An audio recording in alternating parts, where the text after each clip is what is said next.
자, 가장 어려운 감정평가 3방식을 공부하고 있는데요. 자, 누차 강조하지만은 항상 3방식은 공식에서 출발해서 공식으로 끝난다.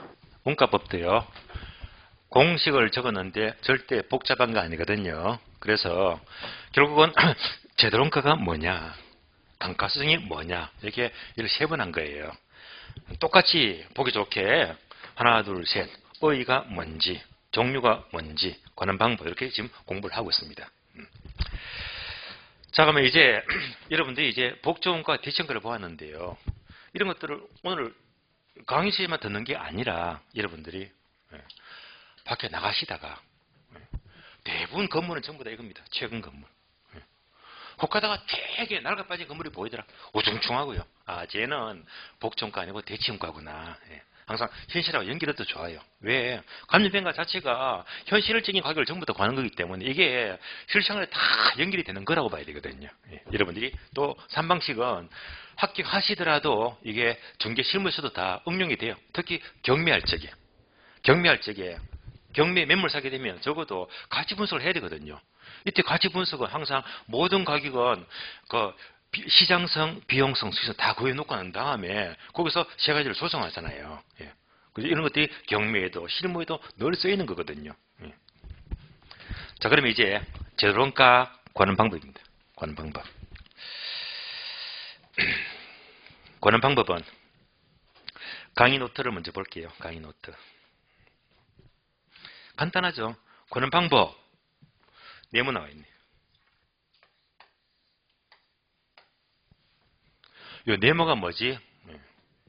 바로 도급건설입니다. 도급건설.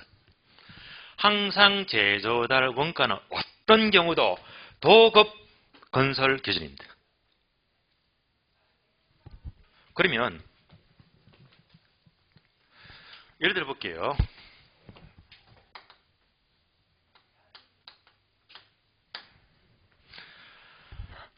여러분들 건축 안 해보셨죠? 자, 건축은 두 가지입니다. 내가 직접 짓게 되면 자가건설이 돼요. 자가건설. 아니면 건설회사 맡기잖아요. 도급건설입니다. 건설은 두 가지입니다. 그러면 내가 대학교 건축과 나왔어요. 그럼 이제 어느 정도 건축에서 해박은 지식이 있으니까 직접 질 수도 있잖아요. 그렇지 않고 건설사 맡겨버리면 도급건설이다. 둘 중에 어느 게 더 많습니까? 얘가 훨씬 많잖아요. 그러면 내가 직접 짓게 되면 원자재값만 들어가요. 그럼 한 1억이 들어가더라. 1억. 건설사 맡기게 되면요. 원가 1억 들어가잖아요. 여기다가 플러스 알파가 붙어요. 이 알파가 뭐죠? 건설업자한테 이윤을 붙여줘야 되겠죠.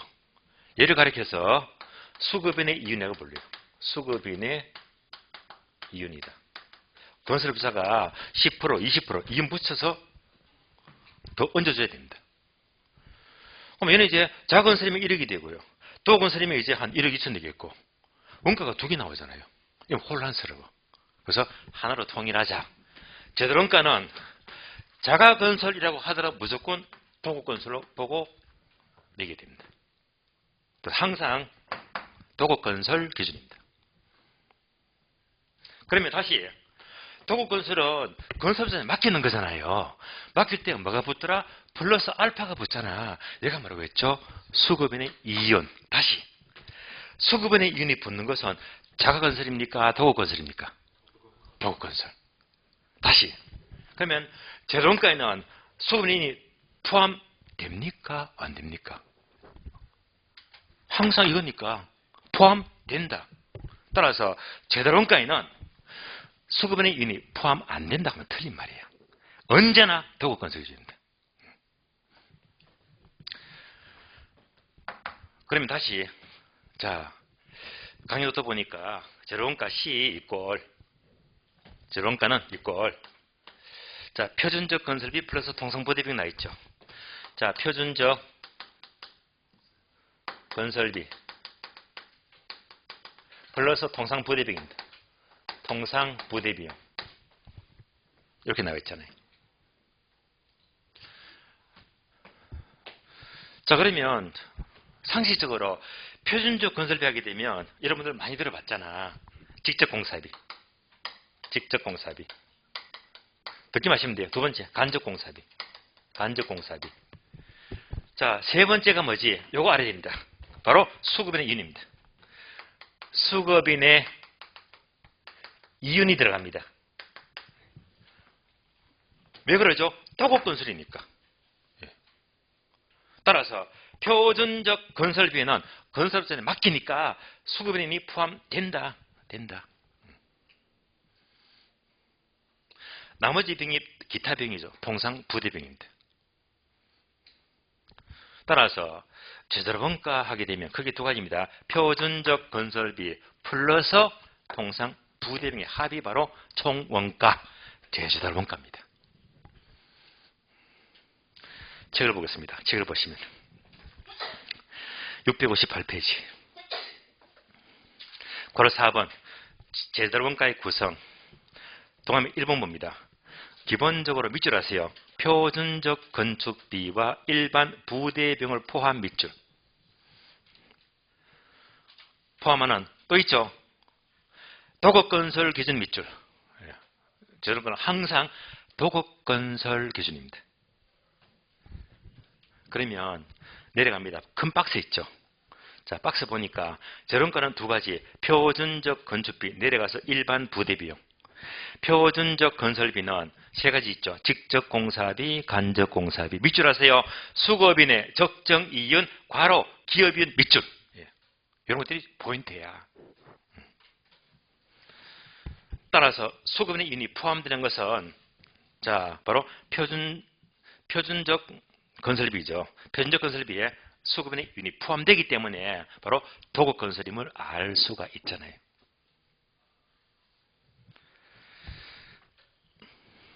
오른쪽 페이지 보니까 계산 문제 있죠.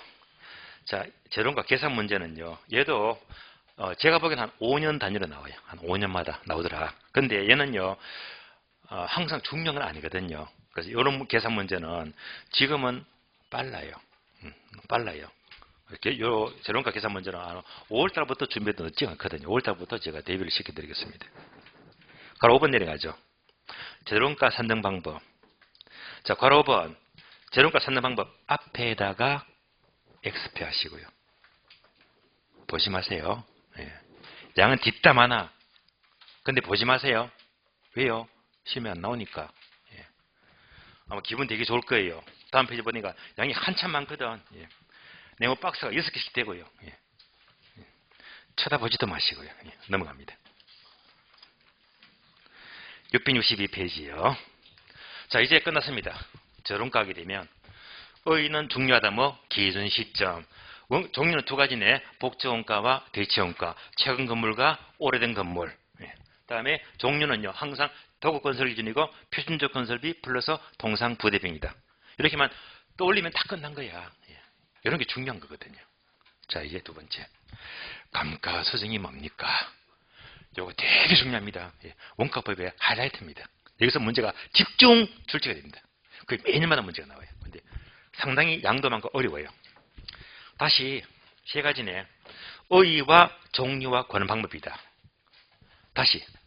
그럼 이제 여러분들 강의 노트 보시면 돼요. 강의 노트 보시면 뒷페이지. 자, 1번 의의서는 뭘 공부하지? 포인트가 뭐냐? 여기서는요. 회계를 공부하면 회계상 감가상각 용어가 나와요. 우리가 지금 공부하는 평가에서 감가수정이 있잖아요. 감정평가에서 감가수정이 나와요.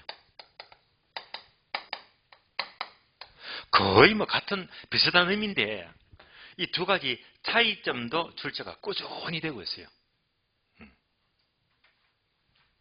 그래서 예를 잡는 게 포인트가 되고 두 번째 감가 요인 종류가요 세 가지죠.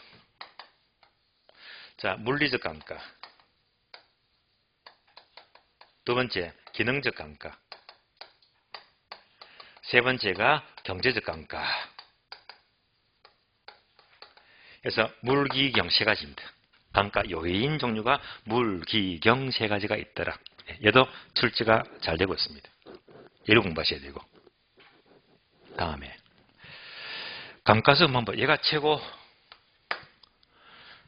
까다로워요. 양도 많고 또 집중 출제가 돼요. 가장 중요합니다. 감가 수정 방법은 강의부터 보게 되면 크게 두 가지죠. 내용 연습법이 있고요.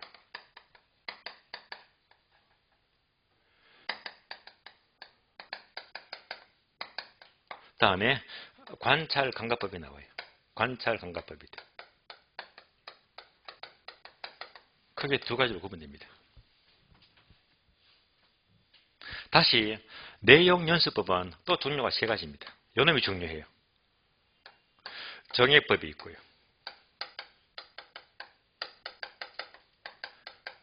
정률법이 있고 세 번째 상환기금법이 있어요. 상환기금법이다. 세 가지입니다.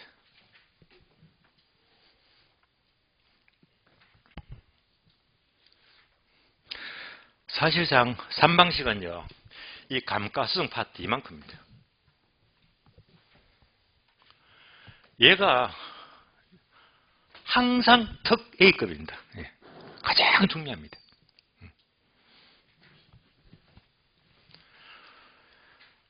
요 틀만 잡으시면 다 끝나는 거예요. 자, 그러면 이제 감가 수정하게 되면 첫 번째 의의부터 봅니다. 자, 의의는 아시겠죠? 이거 건물이 있는데 건물이 계속 시간이 지나가니까 노후화 되는 만큼 감가되더라. 감가 수정입니다.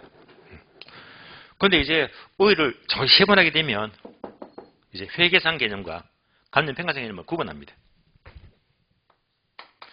우리 책을 볼까요? 책을 보시면 자, 몇 페이지입니까? 662페이지죠. 662페이지. 자, 의의하게 되면 굳이 이 파트를 읽어볼 일도 없고 의의가 출제될 건 아니고요. 그러면 의의에다가 화살표 적어줄래요? 화살표. 의의에다가 화살표. 671페이지 적어주고요. 671페이지를 찾아갑니다. 671페이지.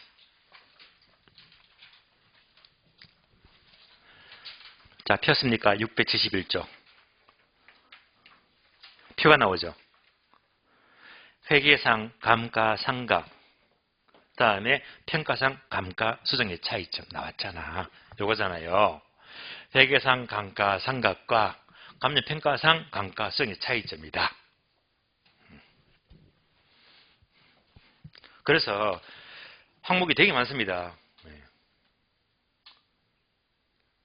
하나씩 비교해서 본다면요. 자, 왼쪽은 회계상 감가상각이고요. 오른쪽은 평가상 감가수정입니다. 그러면 두 번째 목적을 볼까요? 회계상의 감가상각은 자, 취득 원가 배분 밑줄, 취득 원가 배분. 줄여서 비용 배분입니다. 비용 배분. 자, 감가상각비 용어 많이 들어보셨죠? 회계상 감가상각비 하니까 비용이잖아요. 비용. 그러니까 회계에서 감가상각은요. 비용 배분, 비용 구하는 겁니다. 비용. 그러나 오른쪽 평가상 감가수정은요. 자, 첫 줄 밑줄입니다. 현존가격 적정화 밑줄. 현존가격 적정화. 집한 보세요. 자, 원가법 공식 있잖아. 총 원가에서 감가수정 빼니까 복선 가격 나왔잖아요. 그러니까 현재 가격 구하기 위해서 감가를 한대 말입니다. 가격 구하기 위해서. 목적이 하나가 땅 차이예요. 회계는 하는 거지 비용 구하는 거고 감정평가는 가격 구하는 거고 목적이 완전히 달라요. 내려갑니다. 적용. 항목이 되게 많습니다. 1번부터 8번까지. 이거 다 알면요. 다 공부하면 돌아버립니다. 여러분 시험을 잘 쳐야 돼요. 그러면 뭐지? 1번은 꼭 가려야 됩니다. 동남 1번. 회계상 감가 상각은 취득원가 밑줄. 괄호도 밑줄 하세요. 장부가격 밑줄. 취득원가 기초입니다. 취득원가. 취득원가. 그런데 평가상 감가수정은 1번. 제시대로원가 밑줄. 제시대로원가. 그럼 도대체 취득원가는 뭡니까? 재정가는 뭡니까? 이것도 아시면 공부, 한 번 들으면 확실히 공부가 되는 거예요. 그러면 참고로 취득원가에다가 화살표 적어줄래요? 화살표. 취득원가 화살표. 과거. 과거 적어주고 과거. 과거의 과거. 오른쪽 제재원가 화살표. 화살표 적어줍니다. 현재. 현재 적어주고. 자, 뭐냐? 회계상 감가상각은 무슨 원가? 취득원가. 평가상 감가수정은 무슨 원가? 제재원가입니다.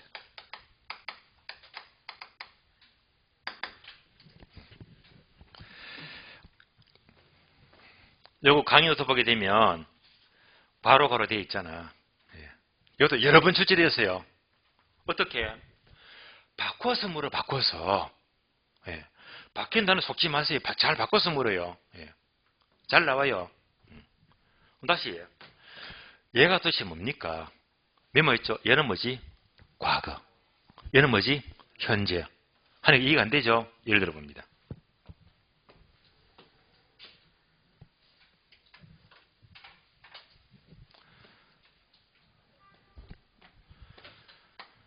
(10억짜리) 건물이 있어요. 2년 전 지었잖아요. 지었습니다. 근데 이 인근지역이에요. 인근지역이에요. 자, 이렇게 보게 되면 우선 10억짜리가 2년 전에 지었잖아요. 얼마죠? 10억. 몇 년도? 2020년도. 얼마겠죠? 10억이죠. 그러면 2년 지났다. 이때 10억이요. 얘가 바로 취득원가입니다. 예를 들어 어떤 회사가 2년 전에 2억 주고 샀단 말입니다. 2020년도. 그러면 2년 전 현재 이 건물의 취득원가 얼마? 얘는 절대 안 변해요. 10억. 5년 지났어요. 취득원가 얼마? 10억. 뭔지 아시겠죠? 얘는 항상 시점이 고정이야, 고정. 취득 시점 고정이야. 그러니까 언제나 뭐가 된다? 시간이 흘러가니까 과거가 되는 게 과거 원가입니다. 과거 원가. 그래서 항상 회계에서 모든 계산은요, 취득 원가로부터 모든 비용을 계산합니다. 근데 감정평가에서 제대로 원가는요, 2년 전에 10억 주고 지었다 치더라도 뭐 지금 기준점에서 고치니까 12억 들어갔잖아. 시점 현재. 얘가 바로 제대로원가잖아요. 취득원가는 얼마지? 똑같은 건물도 처음 취득할 때 얼마지? 10억. 제대로원가는 뭐지? 항상 현재로 고쳐야 돼. 얼마 들어가? 12억 들어가. 하나가 땅 차이입니다. 아시겠죠? 회계는 무슨 원가? 취득원가. 간접평가는 무슨 원가? 제대로원가. 구분되시겠죠? 그래서 요 놈이 잘 나와. 잘 바꿔서 뭐래요. 자, 이제 양자를 구별했고요. 다음에 또 한번 2번 봅니다. 2번. 책을 보게 되면 2번요. 밑줄 하세요. 회계상 감가상각은 밑줄입니다. 관찰감가법이 인정 안 됨. 관찰감가법이 인정 안 된대요. 오른쪽 평가상 감가성은 2번 밑줄 하세요. 관찰감가법이 인정됨. 볼까요?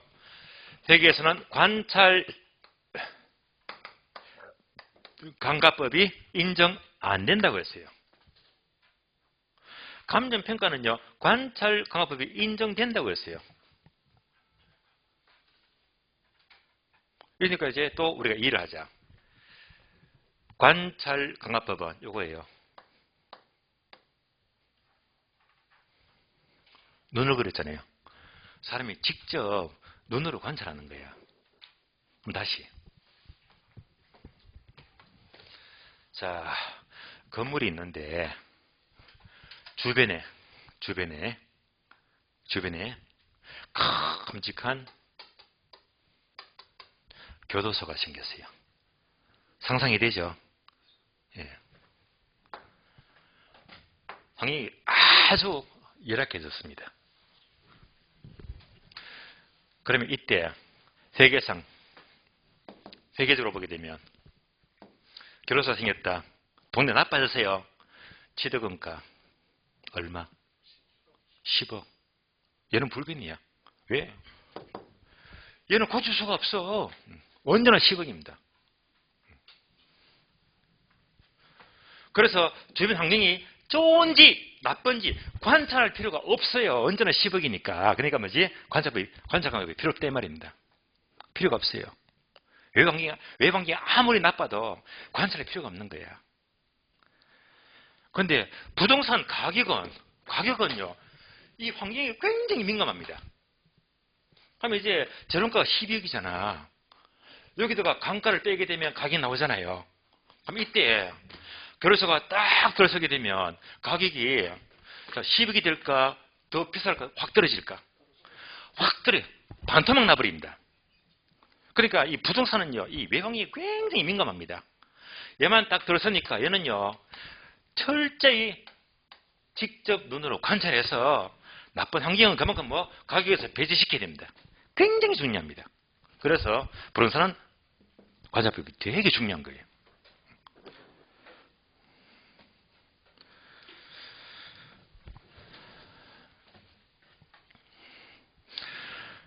요거 2개 아시면 우리 시험은 요거 2개만 왔다리 갔다리 물어. 예. 이것만 들어 여러분들은 문제가 싹싹 풀려버려 그냥. 얘가 더 잘 나와요. 예. 다시 4번요. 4번 책을 보시면 4번 밑줄 아세요. 회계상 감가상각은 물리적 기능적 감가만 취급 밑줄. 물리적 기능적 감가. 오른쪽 평가상 감가수정은 4번 밑줄 아세요. 물리적 기능적 경제적 감가를 모두 취급 밑줄. 그럼 경제적 동그라미 이 관계도 추가되어 버리네. 자, 칠판 봅니다. 감가손익과 점유성 공부합니다. 3가지인데 물기경 3가지. 물리적, 기능적, 경제적 3가지입니다. 자꾸 반복이 되겠지만 참고로 물리적 감가는 내부 감가예요. 내부 감가. 건물 자체를 말해요. 기능적 감가도 내부입니다. 내부적인 문제. 그러나 경제적 감가는요. 내부가 아니고 외부 환경을 말해요. 외부. 그럼 이제 물기경 중에서 물리적 기능적 감가는 내부적인 문제죠. 건물이 있잖아요. 이 건물 자체 내부적에서 물리적 감가가 생기고요. 기능적 감가가 생깁니다. 그럼 다시 얘는 뭐라고 했죠? 외부 환경이잖아. 얘가 무슨 감가? 경제적 감가. 그러니까 회계학에서 취득은 회계학은요. 교도소 생기게 되면 취득은가 얼마? 10억이잖아. 외부 환경을 관찰할 필요가 없다고 했잖아. 회계학은요. 내부만 살피면 돼. 그 건물의 내부적인 문제만. 그러니까 항상 회계학은 물리적, 기능적 감가만 고려하는 거고 감정평가는요. 물리적, 기능적 이외에도 외부 환경이 정말 중요합니다. 그러니까 전부 다 몽땅 반영하는데 주로 외부 환경이 경제적 감가는 직접 눈으로 관찰해야지 파악이 가능하단 말입니다. 셋 다 필요한 거예요.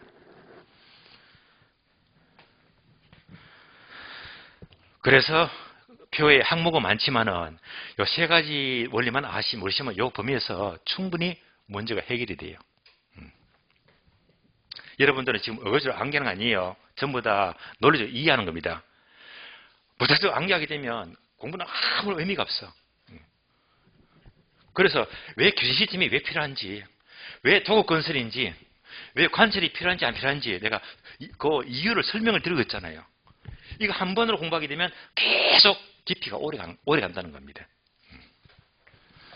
자, 의에서 자, 양자세 설명드렸습니다. 그래서 제가 요것만 적었잖아요. 괄호, 괄호, 괄호, 괄호. 얘가 뻑하면 나오거든. 자, 이제 강의 노트 볼까요? 강의 노트 보시면 의 있습니다. 드렸고 의.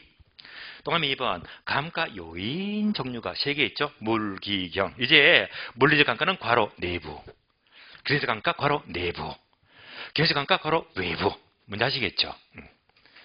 그럼 이제 화살표 GUOX, GUOX. 아유 복잡하네 이거. 그러면 설명드리겠습니다.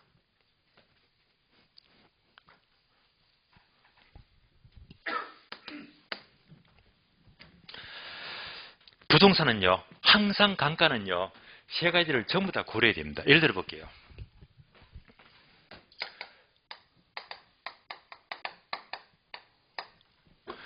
주택이 있어요. 근데 이 주택이, 와, 30년 됐대. 지금 30년. 이러면 오래됐잖아요. 그럼 이제 뭘 따지겠지? 대치원가, 오래된 거. 예. 그러면 오래되었으면 주택이 낡아 빠졌잖아요. 뭐죠? 노후화되었다. 노후화되었다. 다시 시간이 흘러가니까 노후화되었다. 얘가 바로 물리적 감가입니다. 예. 시월은 누구든지 어쩔 수가 없어요. 물리적 감가. 따라서 시간의 경과, 마모되거나 파손되거나 모두가 물리적 감가입니다. 무슨 문제? 건물 자체 내부를 말해요. 다음에 노후화되었는데 주택이니까 이 주택은요 오래됐는데 아직까지도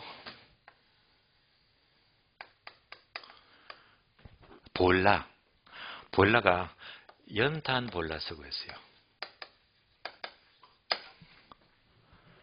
잠자다 보면 언제 죽을지 알 수가 없어요. 예.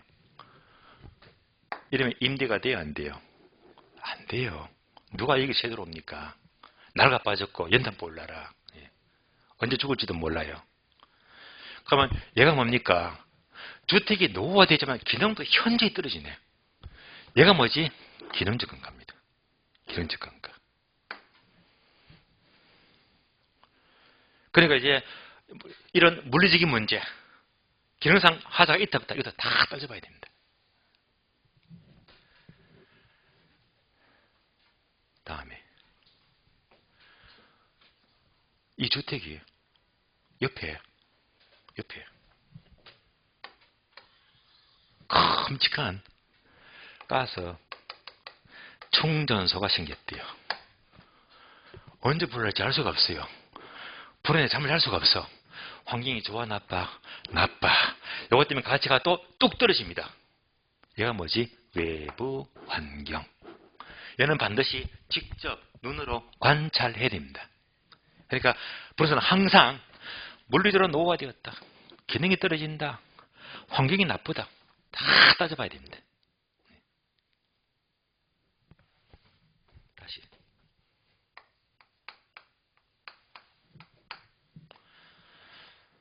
얘 두 가지는 건물 자체 내부를 말하잖아요. 항상 자체 내부적인 문제는요, 고칠 수 있는 것도 있고, 고칠 수 없는 것도 있어요. 그래서 강의로서 보게 되면 치유 가능, 치유 불가능, 또 내부적인 문제니까 치유 가능, 치유 불가능입니다. 이렇게 나와 있잖아요. 고칠 수 있다, 없다. 말하면 고칠 수 있다, 고칠 수 없다 말입니다.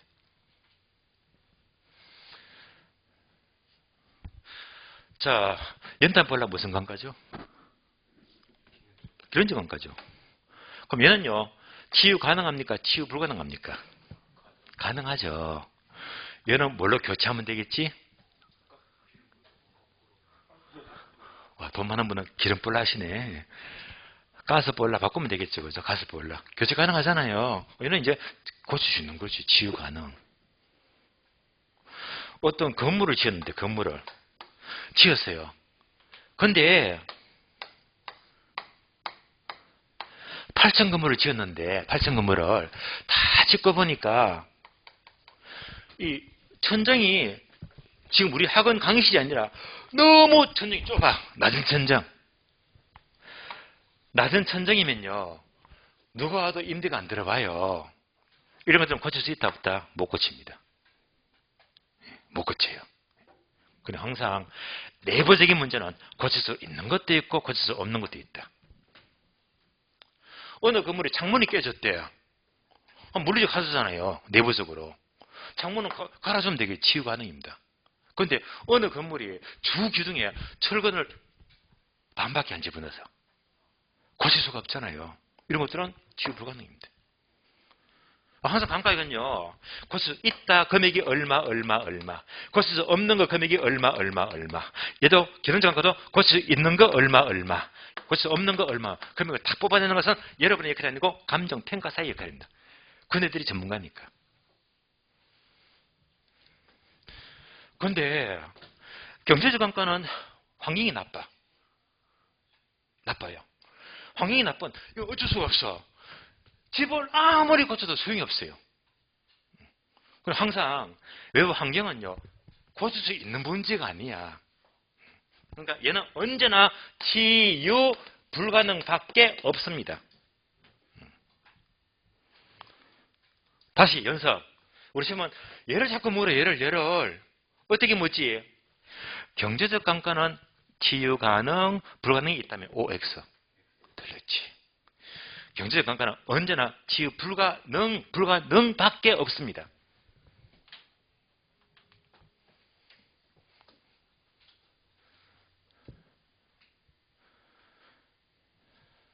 그래서 감가 요인을 고칠 수 있다 없다. 얘는 언제나 못 고쳐. 예. 이렇게 금액을 뽑아내는 것은 공인중개사가 아니고 감정평가사가 금액을 다 뽑아낸다고 했잖아요. 그럼 내가 이제 다 합치게 되면 총 감가액이 나오겠지. 이것을 가리켜서 분해법 이렇게 불러요.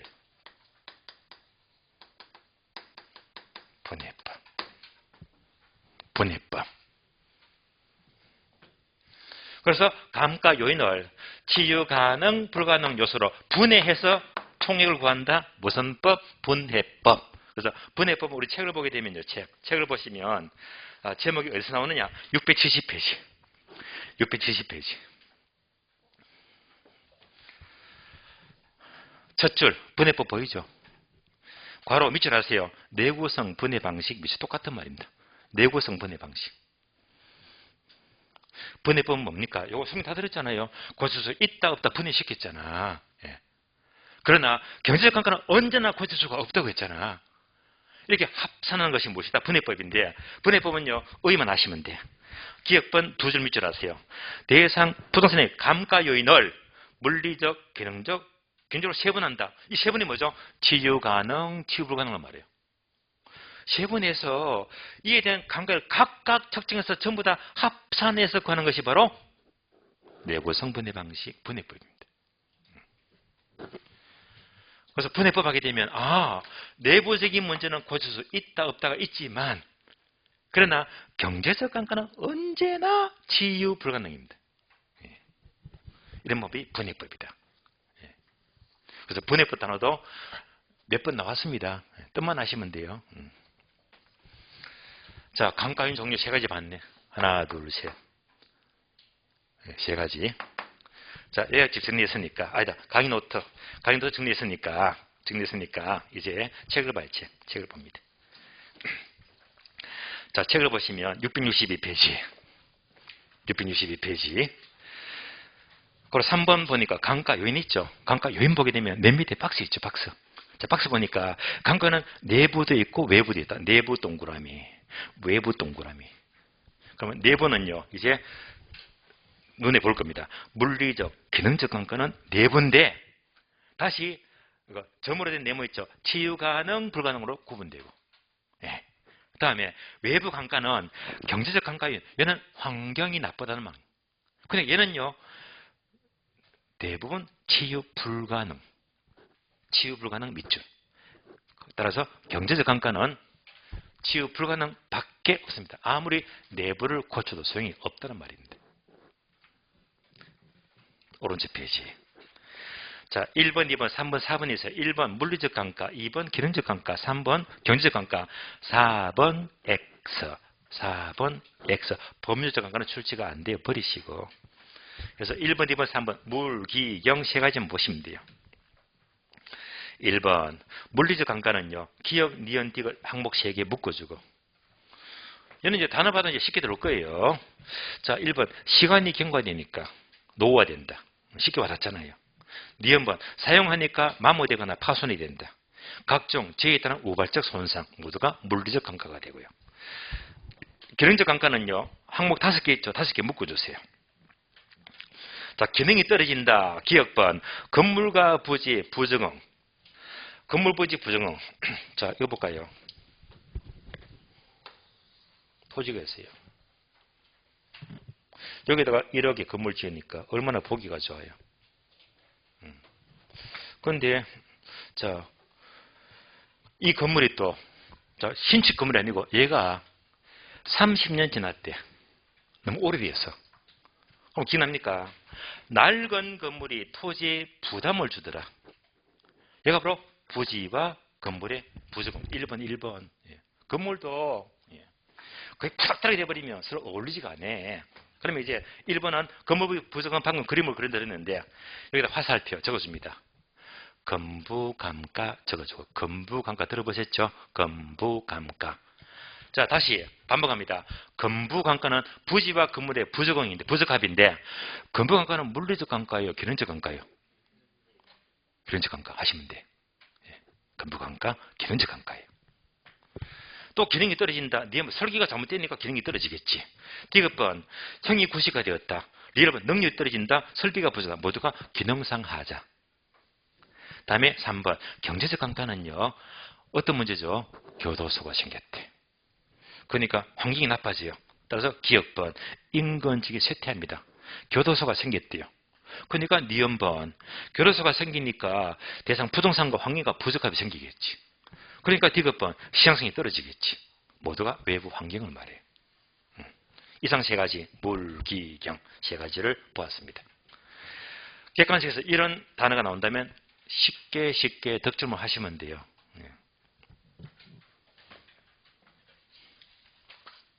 다음 페이지 넘어가요. 다음 페이지 보시면 바로 7번. 잠깐만 4번 내용연수이죠. 내용연수. 칠판 볼까요? 내용연수는 삼각자선의 수명을 가리키는데 물리적 연수는 길고 경제적 연수는 짧다. 감 잡히시죠? 그래서 이런 흐름을 우리 책에 있는 거니까 그냥 차근차근 읽어보시면 다 이제 여러분들이 혼자서도 자습이 돼요. 여러분들이 읽어보시고. 자, 오른쪽 페이지에 고려 7번 감가수정 방법. 여기서 문제가 집중적으로 출제가 되고 있습니다. 나왔죠? 이거잖아요. 감가수정 방법이 나왔지. 너무 중요해요. 예. 그러면 자 1번 내용연수법 나왔죠? 내용연수법. 그럼 종류가 세 가지인데요. 동그라미 1번 정액법. 다음 페이지. 동그라미 2번 정률법. 오른쪽 페이지 3번 상환기금법 세 가지. 자, 10번 뭡니다. 내용연수법은 정액법, 정률법, 상환법 세 가지입니다. 한 장 넘어가요. 668페이지, 9페이지. 바로 2번 관찰감가법 나왔죠? 여기 관찰감가법. 이 두 가지를 비교합니다. 한 장 더 넘기니까 3번 분해법은 여기 있네요. 이렇게 고칠 수 있다 없다 치유 가능 불가능. 얘가 바로 합치니까 분해법이다. 얘는 이제 그 개념을 밑줄 껐고요. 지금부터는 뭐지? 내용연수법 종류 세 가지. 직접 눈으로 관찰하자. 관찰가법 이렇게 두 가지를 공부합니다.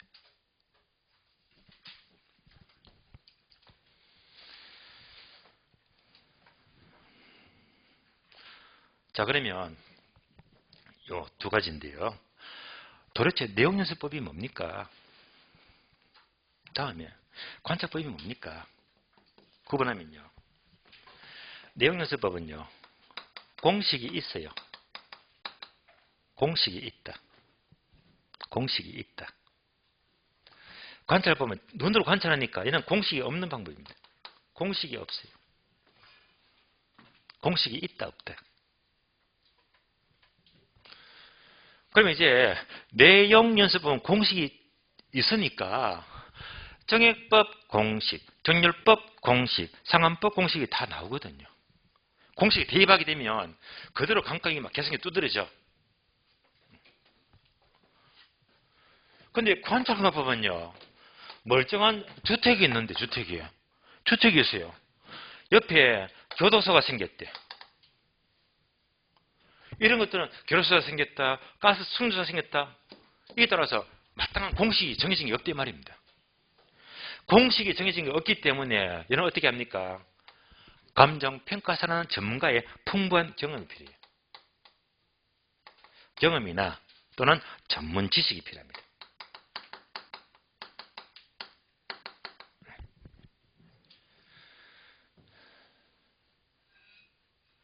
그래서 우리 시험은 공식이 있는 내용 연습법이 시험이 너무너무 잘 나와. 그게 세 가지죠. 정액법, 정률법, 상황인법 말이 기니까 상황법 줄일게요. 세 가지인데요. 그러면 우리 시험은 정액법은 계산 문제 잘 나와요.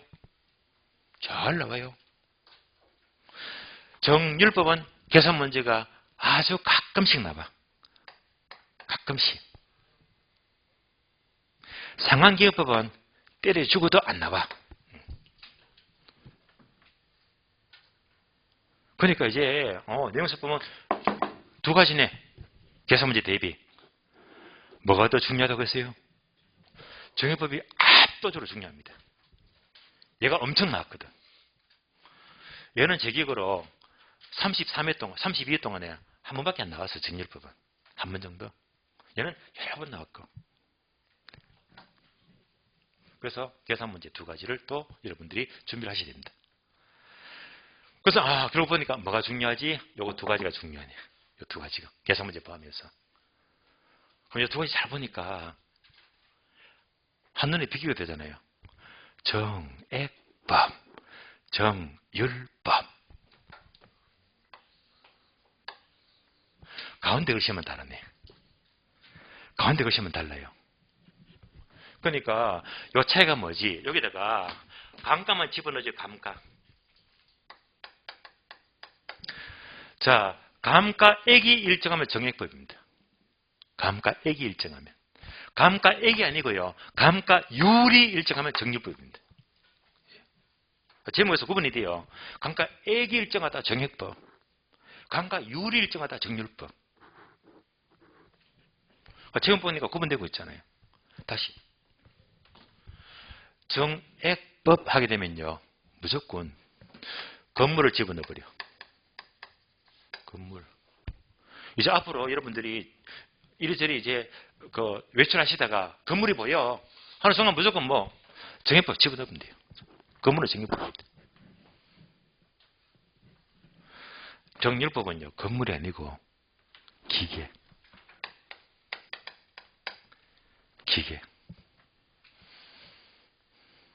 그래서 감가 수정하는데 공식이 있는 게 크게 세 가지인데 건물은 정액법, 기계는 정률법. 그냥 연결하시면 돼. 그러면 상환기금법은요. 뭘 쓰느냐? 계산 문제 안 나오겠잖아요. 그럼 X 하자, X. 뭘 쓰시면 안 나오니까. 그러니까 얘는요. 알 필요도 없고 또 설령 안다 하게 되면요. 결론은요. 대부분 회사는요. 이 방법을 쓰는 회사가 거의 없어요. 왜 안 쓰냐면요. 얘는 세금을 가장 많이 내거든요. 세금을 가장 많이 내는 게 이 방법이에요. 상환법. 그러면 어느 회사든지 얘는 세금 폭탄인데요. 쓸까 안 쓸까? 안 씁니다. 안 써요.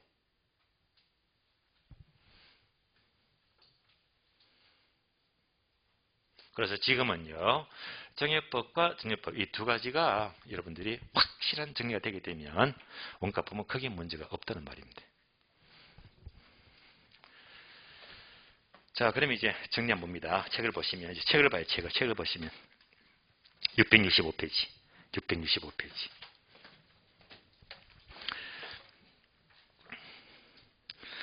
다음 1번 정액법. A번 대상 부동산의 감가가 밑줄입니다. 매년 일정액으로 감가. 일정한 금액 나왔죠. 일정액이니까 정액법입니다. 정액법.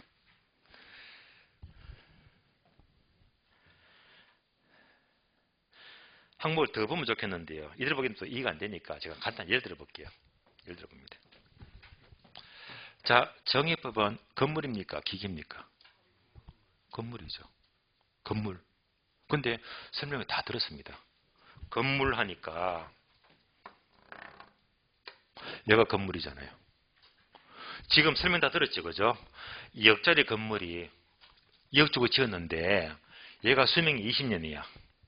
철가면 한 푼도 못 건진다. 그러면 2억 나누기 20년 하게 되면 매년마다 얼마씩 1,000만 원, 1,000만 원, 1,000만 원, 1,000만 원. 얘가 일정 금액이지. 얘가 바로 정액법입니다. 정액법. 정액법 이미 설명이 됐습니다. 그래서 정액법은요, 이렇게 되겠네요.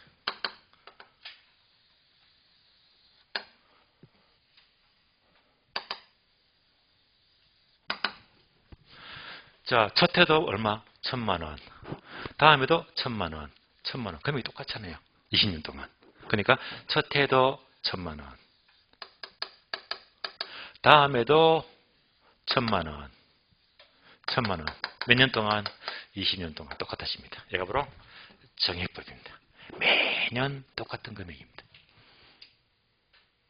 그러니까 금액이 똑같잖아. 똑같으니까 다른 말로 균등삼각법입니다.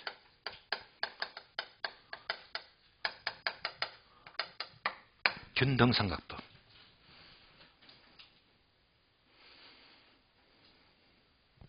또 똑같으니까 얘가 직선이죠.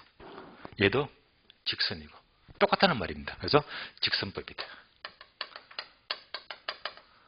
그래서 정액법을 직선법 또는 균등삼각법 이렇게도 불러요. 아니, 이 상태에서 책을 보시면 좀 더 이해가 빠를 겁니다. 책을 봅니다. 665페이지예요. A번 보게 되면 자, 매년 일정씩 감가된다고 했는데 B번 보게 되면 자, 끝에 보니까 직선법 또는 균등삼각법이라고도 한다. 이제 단어가 눈에 들어오시죠. 니은번 산정 방법. 자, 박스 공식 보이죠? 10번 보니까 이거잖아. 계산 문제 공식. 근데 우리 책 이 공식 갖고는 계산 문제 안 풀려요.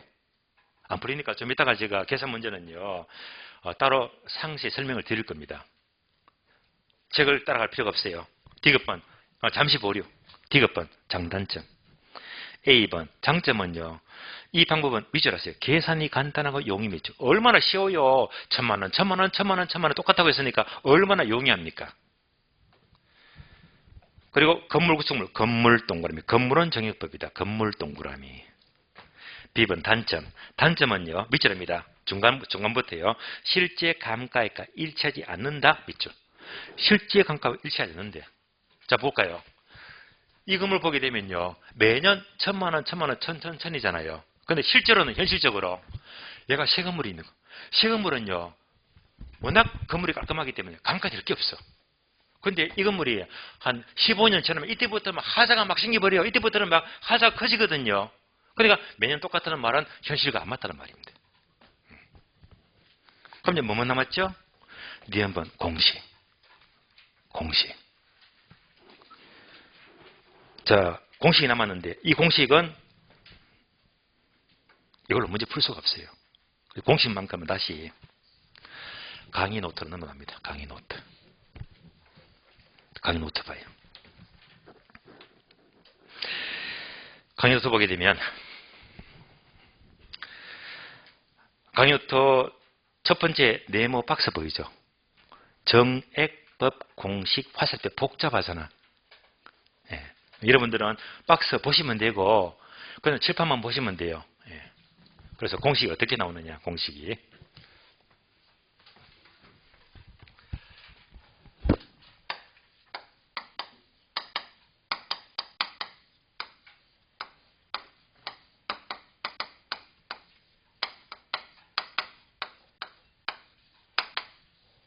이렇게 나와 있잖아요. 복잡하다고 오늘 안결로 하지 마세요. 그냥 제 설명 듣고 그냥 따라가겠네만 고개만 끄덕끄덕 하시면 돼. 처음부터 암기하게 되면 여러분들이 무리니까. 예. 그러면 이제 복잡하잖아요. 그런데 왜 이렇게 복잡한 걸 줬을까? 왜? 여기다가 숫자만 넣게 되면 답이 딱 떨어지니까요. 그래서 지금 여러분들 공부하는 현재 이 모든 흐름은요. 정통적인 감정평가를 공부합니다. 다시 말하면요. 감정평가사가 그대로 쓰는 공식입니다. 그럼 보세요. 이걸 딱 보시면서 뭘 파악하자? 지금부터 미지수. C, 라지 R, 라지 N, 스몰 N, C, R, N, N. 공식 보시면서 공식도 글씨가 좀 굵게 밑에 소개되어 있죠. 굵게 그죠? C, R, N, N. 오늘은 뭐냐? 이거 안개지 마시고 제가 지금 미지수 C, R, N, N, C, R, N, N. 여기 뭔지만 그냥 따라오시면 돼요. 재판 볼까요? C 나왔잖아. C 뭐지? 대수달분가. 라지 N 나왔잖아. 라지 N. 뭐죠? 정기간, 전내용연수. 네. 다음에 스몰 N 나왔잖아요. 얘는 뭐지? 경관연수. 그러니까 벌써 3개 나왔네. 얘는 뭐지? 제주달분가. 라지는 뭡니까? 전내용연수. 얘는 뭐죠? 경관연수. 얘는 뭐지? 제주달분가입니다. 그럼 이미 제가 설명하면서 복수를 다 깔아드린 거야. 그럼 이게 따라오니까 이 공식이 벌써 3개는 다 점수를 따고 들어가잖아요. 알고 들어가잖아요. 다시. 라지는 뭐라고 했죠? 전내용 연수. 다시. 라지 n 이꼴 스몰 n 더하기 n 다시다. 처음 넣는 거 아니죠? 숫자 넣어볼게요. 경관 연수가 10년 지났대. 10년 지났어요. 앞으로 남은 잔존 연수가 40년 남았대. 그러면 전체 수명은 몇 년 될까요? 50년 맞죠? 50년. 우리 시험 이렇게 나와. 우리 시험은 계산 문제가 우리 시험은요. 얘가 10년, 얘가 40년. 이렇게 주게 되면 얘는 여러분이 알아서 구해야 되는 거야. 몇 년? 50년. 예. 그럼 뭐만 남았습니까? 얘만 남았네. 라지 R. 자, 라지 R은요. 조금 까다로우니까 칠판은 지우시지 마시고요. 이거는 쉬었다가 다음 시간에 이어서 설명을 드리겠습니다.